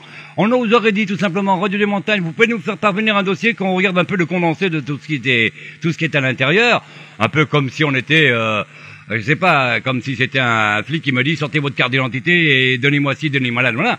Non, on nous aurait dit voilà, fournissez-nous un dossier de votre station de radio, donnez-nous les caractéristiques en règle générale parce que c'est comme ça que ça se fait, et puis nous donnez aussi mettez-nous un petit graphisme, un diagramme d'antenne, donnez-nous par exemple la zone de couverture qui vous intéresse, qui serait intéressant et intéressée et intéressante pour vous et pour les auditeurs, et puis on aurait donné le programme, il est tout prêt de toute façon. À ce moment-là, j'aurais compris la chose. Oui, d'accord. C'est plus, moi j'aime bien la diplomatie, si vous voulez. Oui, je comprends bien, mais si vous voulez, depuis tout à l'heure, vous êtes en train de me dire qu'il faudrait qu'on vous donne l'acceptation de la Radio des Montagnes. Non. Je dis tout simplement que c'est la formule qui est déplaisante. Moi, j'aurais été... Vous l'auriez mis comment, cette formule? Moi, la formule, c'est simple. Bonjour. Attendez, la discussion, moi, je l'ai suivie. Et il me semble que le dossier que vous dites que l'État de Savoie aurait dû vous demander un dossier avec ceci, il me semble que c'est ce qu'ils vous ont demandé, un dossier. Non, mais c'est la façon dont... les fréquences, attendez, etc. Je peux pas vous envoyer le mail parce que ça m'est interdit par le CA de la radio. Je n'ai pas le droit de délivrer un mail à qui que ce soit. Bien. Pas plus que j'ai le droit de diffuser un numéro de téléphone à qui que ce soit. Bien. C'est la diplomatie qui m'a choqué. Ça me fait penser à la France. C'est-à-dire que on nous aurait dit, écoutez, Radio des Montagnes, vous avez l'intention d'ouvrir une station de radio sur la Savoie. Parfait. Auriez-vous un dossier avec tout ce que peut comporter une station de radio, comme si quelqu'un ne connaissait mais pas. Encore Si une fois, c'est ce qui. Enfin, j'ai suivi la discussion et encore une fois, il me semble bien, très bien, que c'est ce qu'ils vous ont demandé. Ils nous ont demandé un dossier, mais c'est un dossier, c'est 4 dossiers en fait. Qu'on envoie parce qu'il y en a un qui va à telle et telle administration ou à tel et tel ministère. Et puis après, on nous dit, mais après on a changé le système, on nous dit l'audiovisuel. Après, on a changé un ministre de l'audiovisuel qui va me le transmettre, ceci, patati, patala. Mais c'est la formule, la diplomatie, elle est si simple, monsieur Taufinet. C'est de dire, Radio des Montagnes, vous voulez une fréquence? Il me serait agréable. Bon, je vais pas employer non plus, on va pas demander aux gens de se mettre à genoux. J'emploie une formule de politesse classique. Vous, l'amabilité, par exemple, de nous faire parvenir votre dossier avec le pour venir aux Français parce que comme il y a système technique que compose une station de radio. À partir de là... Vous l'avez dit vous-même, ils vous ont demandé la fréquence, ils vous ont demandé les statuts, le contenu. Vous l'avez dit vous-même tout à l'heure, c'est ce qu'ils vous ont demandé. Oui, mais après ils nous disent, on va étudier pour savoir si c'est valable. Mais si ce n'était pas valable, vous ne seriez pas là, monsieur Taufinet. Monsieur Franck, Franck Savoie, je sais plus, ne serait pas là non plus, monsieur Rouvier ne serait pas là, donc ça devient intéressant. C'est la formule de base. Nous allons voir si, c'est ça qui est un petit peu gênant. Bah oui. Vous envoyez notre dossier, et nous, bien sûr. En attendant qu'il soit étudié, nous vous donnerons une réponse plus tard. Mais déjà d'avance, on nous dit, on va... on va étudier le dossier. Non, vous l'avez dit vous-même, ils ont dit on va étudier le dossier. Oui. Voilà. Et si vous voulez, moi, dans votre acceptation, là, j'ai l'impression que vous partez déjà avec un nom, c'est-à-dire que oui, c'est ça. À partir du moment où vous envoyez le dossier, alors on vous donne les autorisations sans même avoir finalement visionné le contenu et partir du principe que votre contenu est forcément bon, donc on doit l'accepter. Non. Comment serait-il, attendez, monsieur Taufinet, comment serait-il mauvais pour l'État de Savoie notre dossier, puisque c'est une radio généraliste? C'est la conclusion qui m'a déplu. Enfin, qui nous a un petit peu étonné, c'est de dire, et nous verrons si nous vous autorisons à avoir une fréquence. Et nous verrons. Donc, c'est-à-dire que la France, elle a dit la même chose. Elle a dit, écoutez, votre radio, c'est pas une radio associative, c'est une radio professionnelle, puisque vous êtes comparable à des radios commerciales. C'est-à-dire que nous sommes considérés comme des professionnels. Bon, je veux bien. Si vous voulez, les conclusions du CSA français, ça a été un peu la réplique. C'est ça qui m'a un peu choqué, c'est un peu la réplique. Alors on va aller plus loin, on va essayer de lire un peu plus loin entre les lignes. Derrière la même formule, la France, elle est en train de vous expliquer qu'elle veut pas d'une radio indépendantiste sur les ondes FM. C'est ça. Voilà, clairement. Tout simplement. C'est clair. Derrière ce papier bien enjolivé que vous avez reçu, c'est ce que ça veut dire. D'accord. Derrière le papier savoisien derrière la même formule à la savoisienne, il y a écrit, écoutez, nous, on est des bénévoles et sitôt qu'il commence à y avoir des histoires, on a tout de suite 3-4 personnes qui finissent en tôle et qui finissent en garde à vue et qui y restent un moment. Hein, le monsieur que vous avez eu au téléphone, là, ce monsieur-là, il a passé du temps dans les geôles de la DGRI et pas à Annecy, à Paris. À Paris. Et ils sont venus le chercher à 6h du matin avec 10 bagnoles et les menottes devant les gamins et tout le bastringue. Alors, ce monsieur-là a vécu ça. D'accord. Et alors, il est ok pour le revivre encore une fois, mais pas dans le vent, pas à la sauvette. Il veut des garanties, forcément. Il veut être sûr de son coup. Absolument. Voilà. Et tout comme vous, d'ailleurs, vous demandez, pour votre radio, vous demandez la défense de gens qui ne soient pas des guignols. Voilà, lui, c'est pareil. Enfin, ils veulent des gens qui soient pros, qui sont compétents, Monsieur Taufinet, on ne demande pas la défense des gens, on demande de nous apporter de l'appui juridique. C'est ça, c'est ça. De la défense. Voilà. La défense, je parle pas de la défense humaine. Ah non, bien sûr, de toute façon, on n'a pas les moyens, puisque la Savoie n'est pas armée, et puis c'est une zone désarmée. Donc la force la force physique humaine et de frappe, on ne l'a pas. Après, par contre, on a le savoir juridique. Absolument. Et effectivement, à ce jeu-là, au savoir juridique, tous les Savoisiens sont les bienvenus pour nous apporter, parce que faut savoir que derrière une constitution juridique, ces constitutions juridiques naissent des contextes de ce qui s'est passé dans le pays autrefois. Une loi qui empêche de faire quelque chose est créée parce que cette chose existe déjà. Voilà. Bien. Donc, si vous voulez, pour votre radio, c'est pareil. Si vous voulez avoir la défense, l'appui du gouvernement de Savoie et avoir une masse de 150 personnes qui connaît bien le droit international, qui sait comment vous défendre, et dont certains ont bossé à la télé et donc peuvent aller plus loin dans le détail, c'est-à-dire connaissent vos besoins techniques et vos acceptations techniques, et donc peuvent vous aider à vous défendre. Finalement, en envoyant 200 pages de compte rendu au gouvernement de Savoie, c'est ce que vous venez chercher, il me semble. Oui. Moi, je viens chercher, si vous voulez, le contraire de ce qu'a fait la France. C'est-à-dire que je viens chercher, mais attendez, je viens chercher, j'ai l'espoir que cela soit réalisable en donnant ce dossier à l'État de Savoie. Je compte bien. C'était très facile de les suivre parce on retrouve autour de RDM une radio qui soit savoisienne. Mais c'est pas là, c'est la deuxième formule. Je suis têtu, mais c'est comme ça. C'est la formule de dire on va voir si. Mais le contenu est simple. C'est-à-dire, ils veulent le voir, je suis d'accord, mais c'est la finale qui m'a pas plu. Autrement, ça ne nous dérange pas. Oui, bah d'accord, mais ça ne nous dérange pas d'envoyer le dossier, hein. Oui, bien sûr, bien sûr. Non, mais prenons la question à l'envers. Qu'auriez-vous fait, si vous, à la place de ce monsieur, qu'auriez-vous fait? Vous seriez-vous mis en avant délibérément sur la simple base du fait que un tel vous dit j'ai les capacités techniques, on m'a reconnu que. Non, ça c'est. C'est comme vous quand vous me posez. C'est vrai. C'est comme vous avez marqué un point. Mais bien sûr, il était facile parce que quand vous venez me dire le gouvernement de Savoie est pas clair, le gouvernement de Savoie est un peu louvoyant.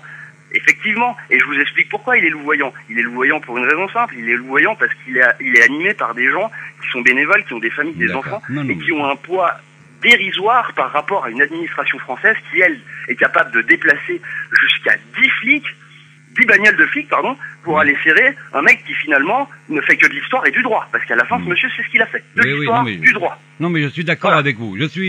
Là, vous avez marqué un point, je suis d'accord avec vous. Alors, comme je suis quelqu'un qui n'est pas têtu, mais quelqu'un qui est borné, on va essayer de séparer un peu On va bien s'entendre tous les deux.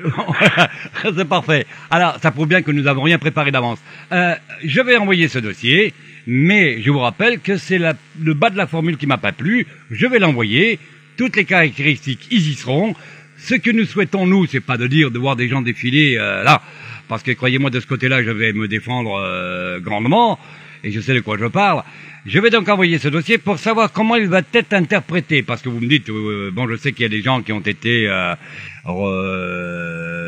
qui ont travaillé sur FR3 et patati et patala dans les médias français. Ouais, c'est effectivement la question, c'est effectivement aussi une question que je voulais vous poser, à savoir, ça y est, j'ai oublié le fil de la question du coup.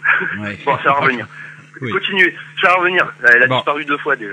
Bon, c'est pas grave. Moi, ce qui m'intéresse, je vous ai dit, c'est le côté diplomatique. Bon, on va envoyer ce fameux dossier, qui, je vous rappelle, contient quand même 200 pages, et on va quand même répondre à toutes les questions qui nous ont été posées. On va même en rajouter, parce que je vois que la personne, avec tout le respect que je peux lui devoir, même si elle a travaillé chez les médias français, elle a oublié certaines formules, mais nous allons les adjoindre. Comme ça, cela sera un peu plus clair. Mais ce qui nous intéresse à nous, dans le domaine de la radio, c'est pas la défense humaine, si vous voulez, c'est la défense du côté juridique, que l'on puisse, nous, de notre côté, le faire. Parce que vous savez, je peux très bien demain monter sur le pylône, m'attacher là-haut, ne plus prendre un traitement médical qui m'est important, puisque tout le monde le sait, ça a été dénoncé il y a déjà 2 ou 3 ans. Bien été rattaché à ce seul et unique mouvement.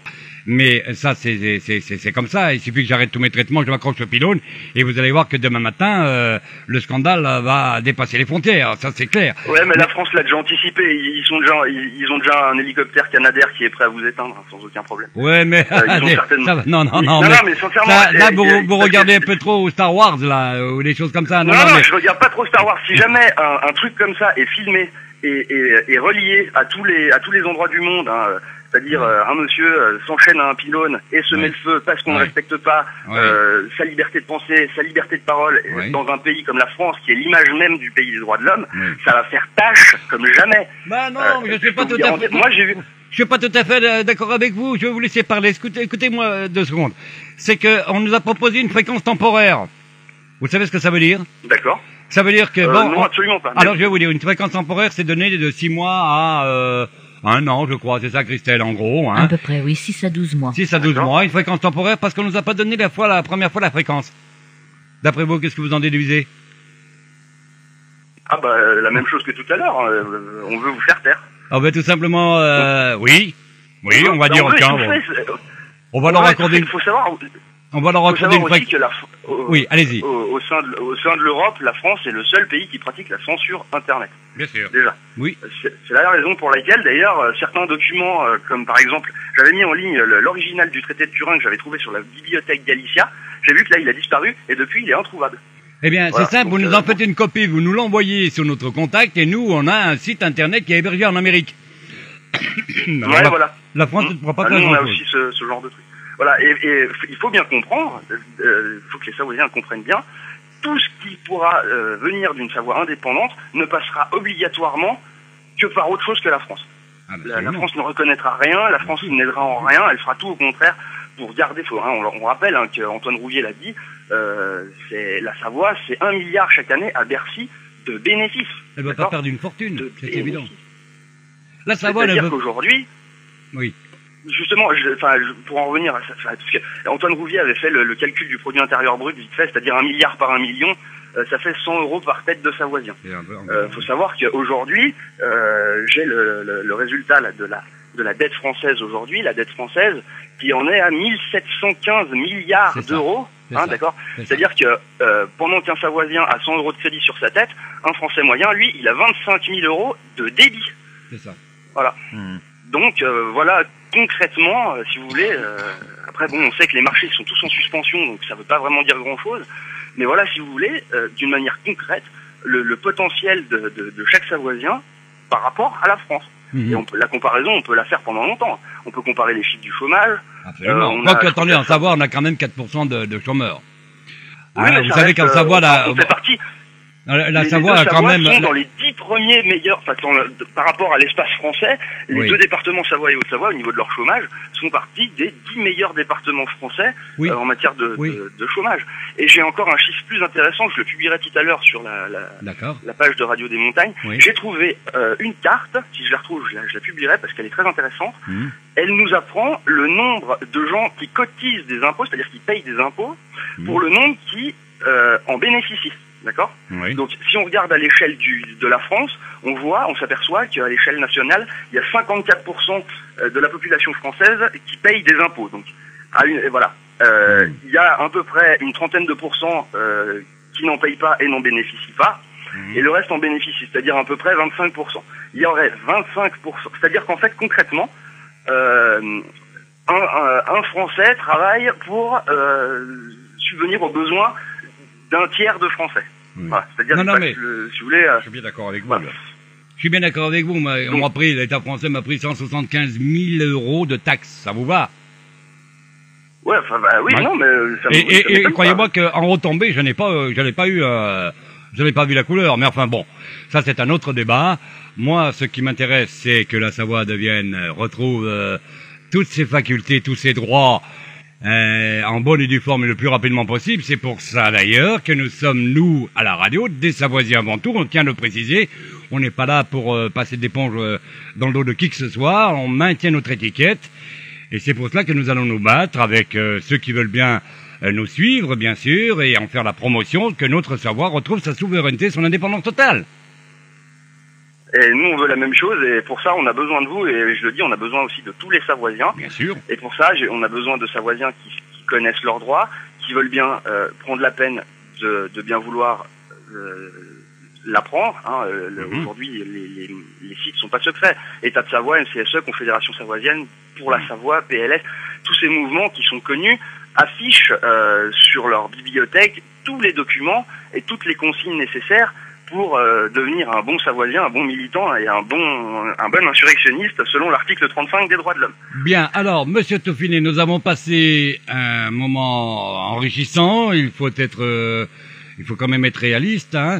Je vais quand même, il y a quelque chose qui me chagrine et que je vais quand même vous redemander pour que vous puissiez le mettre dans votre bloc-notes. Lorsqu'il y a un Savoyard, on va dire comme ça, qui a envie de demander sa carte d'identité sans permis de conduire ou ses plaques, n'oublions pas de lui adjoindre pas un fascicule, mais une feuille qui lui permettrait de dire voilà, prouvez-moi le contraire de cela, et à ce moment-là, nous en reparlerons. C'est très important. Beaucoup l'ont demandé. Je publierai sur la page de l'équipe de RDM, les deux petits manifestes, parce qu'il y en a deux maintenant. Donc celui qui a été fait par le MCSE, qui est plus oral, c'est-à-dire que ça va être des réponses à oral ou au FFO. Oui. Et puis vous en avez un autre de PLS qui a été fabriqué pour être donné en main propre, c'est-à-dire que le FFO n'a qu'à lire sur le papier, il a toute la consigne qui lui est demandée. Bien, voilà. Alors. Et puis après, voilà, vous savez aussi, il faut comprendre aussi que derrière un gendarme, il y a un homme. Oui. Ouais. Derrière l'uniforme, il y a un homme qui, comme vous et moi, a ses réactions. Et donc, tout dépend aussi. Hein. Moi, je suis tombé plusieurs fois sur des gendarmes qui sont d'ici et qui connaissent le truc depuis le début. Ça les fait sourire, ça les fait rire. Donc, il n'y a pas de gouvernement. Maintenant qu'il y en a une vingtaine, c'est beaucoup plus d'armes de loi qui, lui, connaît pas la loi, mais qui, sur présentation des commence à se poser des questions et l'administration pour en savoir un petit peu plus. Oui. Voilà. Et puis alors après, vous avez le bon jacobin, c'est-à-dire le bon républicain, c'est-à-dire liberté, égalité, fraternité ou la mort. Parce que les valeurs de la République française, c'est ça. C'est un sang impur, abreuve nos sillons, avec une histoire d'étendard sanglant, machin, aux armes. Non mais ils sont fous. Bon, moi, chez moi, c'est le salut hospitalière ou le malheur de protection. C'est vachement plus sympa. Enfin, personnellement, je me reconnais plus en ces valeurs-là que de l'arme sang impur. Là, la communication, vous avez dû bouger, là, non? Ouais, je suis un peu... on m'entend mal? Par moment, vous êtes coupé. On va croire encore qu'on vous a censuré, alors que ce n'est pas du tout ça. C'est parce que vous avez bougé avec votre téléphone. Il n'y a pas de censure ici. Hein. Si quelqu'un doit dire ce qu'il a à dire, il l'a. L'antenne est à lui. En tout cas, M. Toffinet, ce n'est que le parti remise. Croyez-moi, tous les samedis matins à partir de 9h. Tous les matins à partir de 9h, vous savez que vous avez des rendez-vous. Le rendez-vous, le droit de savoir et le droit de comprendre aussi. L'antenne est ouverte à tous les Savoisiens en règle générale. Nous demandons tout simplement à nos intervenants de rester courtois, bien sûr. Comme vous l'avez été, Monsieur Toffinet, j'en suis ravi ici à la radio, tout le monde en est ravi. Mais je vous retourne le compliment, cher ami. C'est un plaisir. Mais c'est notre devoir, si vous voulez. On a le droit d'apporter, on a le devoir d'apporter l'information aux gens qui nous écoutent. Et vous avez bien fait d'être venu ce matin, d'avoir répondu un peu à nos exigences. Nous rappelons que nous avons été clairs, vous, de votre côté, moi, à ma façon, de mon côté. Sinon, si nous avions qu'une pensée unique, c'est pas la peine de faire de la radio. Exactement, et c'est pas la peine de construire un pays non plus, si tout le monde va dans la même direction. Absolument, tout le monde va dans la même direction et se dirige dans le trou, tout le monde va dans le trou, donc c'est intéressant d'avoir plusieurs idées. Exactement, l'un pourra aider l'autre et faire avancer le schmilblick, comme dirait Coluche à une certaine époque. Monsieur Toffinet, merci beaucoup, nous avons passé 1h30 avec vous. Je vous rappelle donc que tous les samedis matins à partir de 9h, on a un rendez-vous avec celui qui veut bien prêter son concours dans cette émission et que nous avons tous le droit et le devoir d'apporter la connaissance de la Savoie à toutes les personnes de Savoie qui l'ignorent encore. Tout à fait, effectivement. Voilà. Et il est grand temps que ce mensonge renaisse à nouveau. On voit que ça crée, vous l'avez dit tout à l'heure, sur votre blog, il y a énormément de jeunes qui interviennent. Effectivement, la population plus ancienne était plus habituée à la France, allait bien sur le système français. Aujourd'hui, les jeunes ne se reconnaissent plus dans le système français, ils veulent autre chose. Ils le montrent puisqu'ils interviennent en masse. Oui, sur les forums, ils le montrent en masse, ils veulent autre chose. Et donc, on assiste peut-être au renouveau et à la renaissance d'un pays de Savoie qui, on le rappelle, a été annexé 5 fois, et qui a repris son indépendance 4 fois au cours du dernier millénaire. On fera tout pour que ces informations soient le plus largement diffusées, puisque cette émission a été enregistrée, sera donc diffusée sur YouTube sans aucun problème, en tout cas, et dans nos playlists. En tout cas, merci Monsieur Toffinet d'avoir apporté votre concours, ça nous a fait plaisir. J'espère que ceux qui ont entendu et ceux qui pourront écouter en podcast, auront la satisfaction de comprendre ce que la Savoie, elle est, ce qu'elle a été et ce qu'elle doit devenir en quelque sorte en retrouvant sa souveraineté. En tout cas, Monsieur Toffinet, merci beaucoup. J'ai été ravi d'avoir fait votre connaissance, ravi de vous avoir à l'antenne. Elle est ouverte tous les samedis matins à partir de 9h à tous les Savoisiens qui veulent montrer haut et fort qu'ils veulent la souveraineté de leur pays et le libre choix dans ce qui est sa souveraineté. Voilà. C'était un grand plaisir pour moi et je salue donc toute l'équipe de RDM et donc tous les auditeurs de Radio Montagne. Eh bien, je vous remercie beaucoup, Toffinet. Et puis je crois que au niveau de ce qu'avait des interventions de Monsieur Antoine Rouvier la semaine passée, il me semble que vous souhaitiez peut-être apporter quelques informations complémentaires, il me semble. Ah oui, alors parce que si vous voulez, j'avais noté les questions qui avaient été posées la semaine dernière par les auditeurs et qui avaient été soulevées par Radio des Montagnes. Oui. Et effectivement, j'avais voulu apporter quelques précisions sur certaines questions, notamment celle-ci. Donc, soulever la question suivante. La Savoie fera partie des 65 plus petits pays du monde. Comment pourra-t-elle rester compétitive et attractive ? Quels seront les moyens qui lui sont à disposition. Donc la fameuse zone franche que j'ai exposée tout à l'heure, on est un exemple des plus concrets. Je ne sais plus qui est avec qui entre le plus intérieur brut français et savoisien en est la preuve aussi. Et je vous apporterai aussi une autre preuve. Qui est la suivante, la Suisse et le Luxembourg, qui font également partie de ces 65 plus petits pays au monde, ces pays-là s'en sortent très bien et bien mieux que leurs voisins européens. Oui, je veux bien l'admettre, on aura l'occasion d'en parler, mais il faut quand même reconnaître que la Savoie perd beaucoup de choses à l'heure actuelle. Je sais bien que la France n'est pas là pour aider ces industries. Il y a Camiva, il y a Saint-Jean-de-Maurienne, il y a des tas d'industries qui disparaissent et que personne ne fait rien pour, quoi. Voilà, parce que ces industries, pour l'instant, sont francisées. Elles payent leurs impôts à la France, sous loi française, et elles s'y conforment, parce que le peu qui ont essayé de ne pas s'y conformer se sont retrouvés, comme le monsieur qui vous fait dire, avec des flics tout autour de la maison, et puis avec les huissiers, et puis on saisit tout, et puis tout. Parce que, voilà, c'est encore une fois, aux armes citoyens, façon impure. Voilà. C'est les valeurs de la République. À un moment, faut le voir tel qu'il est. Voilà. Les valeurs de la Constitution, un drapeau, une Constitution qui n'est pas respectée puisqu'ils ne savent pas où sont leurs frontières, et une chanson plus monstrueuse. Excusez-moi, mais on n'a pas trouvé de beaucoup plus monstrueuse. Alors, vous savez ce qu'on fera, Dauphinais, si vous le souhaitez, on refera samedi prochain une autre émission donc sur le droit de savoir avec l'État indépendant de la Savoie, parce que là on vous perd énormément au niveau du téléphone et ça devient malheureusement inaudible. Oui. On va croire qu'on a censuré Monsieur Dauphinais, c'est pas vrai. Et je ne voudrais pas. Il y a pas d'intermédiaire. C'est pas vous. Non, mais c'est parce que vous devez bouger. Non, attendez. C'est parce que vous bougez. Non, je suis là, je bouge plus là, je suis dehors et j'ai du réseau. Ah, 100% là. Là c'est du 100% là. Magnifique. En tout cas, Monsieur Dauphinais, je vous remercie encore une fois, on ne le dira jamais assez. Nous allons essayer ensemble de faire quelque chose, nous avec nos petits moyens, vous avec les vôtres, on va essayer nos petits moyens aussi. Voilà, donc on va essayer de développer un peu plus ce qui concerne la Savoie. Je vais me répéter encore, je vous remercie parce que vous avez été très aimable d'avoir accordé votre temps 1h30 avec nous. Je vous rappelle c'est un plaisir. Merci beaucoup. Je vous rappelle que ça sera mis en podcast, que vous allez pouvoir l'écouter et réentendre plusieurs fois ce qui a été dit aujourd'hui. Je vous remercie beaucoup, Monsieur Dauphinais. Ne quittez surtout pas. Je vous dis à bientôt, si vous voulez bien sûr, sur Radio des Montagnes. Mais avec plaisir. Voilà. Au revoir. Donc c'est voilà.